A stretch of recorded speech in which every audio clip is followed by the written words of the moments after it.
Class 10 math 15.2 11-র 2-এর দাগের অঙ্কটি আমরা সলভ করব। দুটি বৃত্ত পরস্পরকে সি বিন্দুতে বহিঃস্পর্শ করে। এ বি বৃত্ত দুটির একটি সাধারণ স্পর্শক বৃত্ত দুটিকে এ ও বি বিন্দুতে স্পর্শ করে। কোণ এসিবি এর পরিমাপ কত? তাহলে আমরা প্রথমেই দুটি বৃত্ত এঁকে নেব যারা পরস্পরকে সি বিন্দুতে ছেদ করেছে।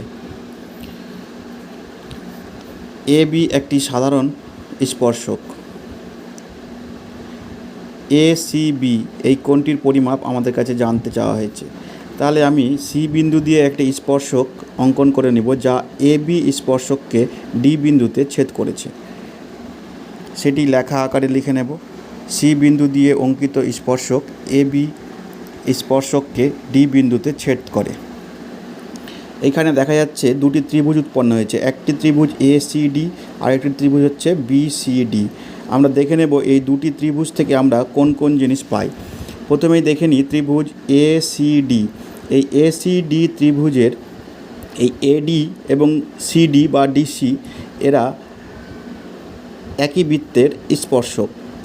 একই বৃত্তের স্পর্শক হলে তারা পরস্পর সমান হবে। তাহলে আমরা এখান থেকে লিখতে পারি এডি সমান সিডি, যেটি আমরা লিখে নিয়েছি। ত্রিভুজ এসিডি এর এডি সমান সিডি। দুটি বাহু একটি ত্রিভুজের দুটি বাহু সমান হয়ে গেলে বিপরীত কোণগুলোও সমান হয়ে যায়। তাহলে এখান থেকে আমরা লিখতে পারি কোণ ডিএসি সমান কোণ এসিডি। অনুরূপভাবে ত্রিভুজ বিসিডি এর এই বাহুটি এবং এই বাহুটি সমান, এরা পরস্পর স্পর্শক। তাহলে এই কোণটি আর এই কোণটিও পরস্পর সমান হয়ে যাবে। ত্রিভুজ বিসিডি এর সিডি সমান বিডি, কোণ ডিবিসি এবং কোণ বিসিডি এরা পরস্পর সমান। এইবার আমাদের কাছে জানতে চাওয়া হয়েছে এসিবি এই কোণটি। তাহলে আমরা যদি একটু লক্ষ্য করি দেখতে পাবো এই এসিবি এর সমষ্টি হচ্ছে এইখানে একটি কোণ এবং এইখানে একটি কোণ। এই দুটি কোণের যোগফল বা সমষ্টি হচ্ছে কোণ এসিবি। তাহলে আমরা সেটি লিখব, কোণ এসিবি সমান কোণ এসিডি প্লাস কোণ বিসিডি। কোণ এসিবি সমান কোণ এসিডি প্লাস কোণ বিসিডি।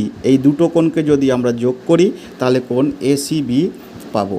তাহলে আমরা এইখানে একটু যদি লক্ষ্য করি, আমরা যদি এই কোণ যেটি ডিএসি কোণ আছে, এইখানে যদি আমাদের কোনো স্পর্শক না থাকতো তাহলে আমরা এই ডিএসি কোণকে বিএসি কোণও বলতে পারতাম।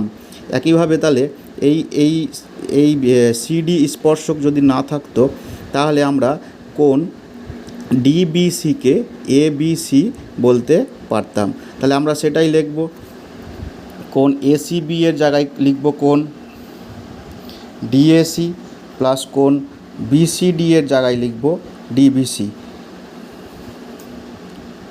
কোণ এসিবি সমান তাহলে হলো কোণ বিএসি প্লাস কোণ এবিসি।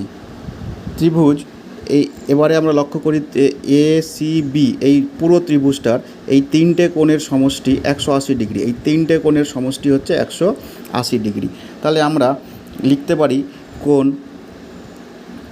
কোণ এসিবি প্লাস কোণ বিএসি প্লাস কোণ এবিসি সমান 180 ডিগ্রি।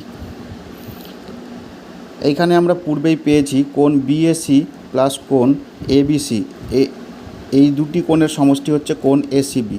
তাহলে আমরা এইখানে কোণ বিএসি প্লাস কোণ এবিসি এই দুটি কোণের জায়গায় আমরা লিখব কোণ এবিসি।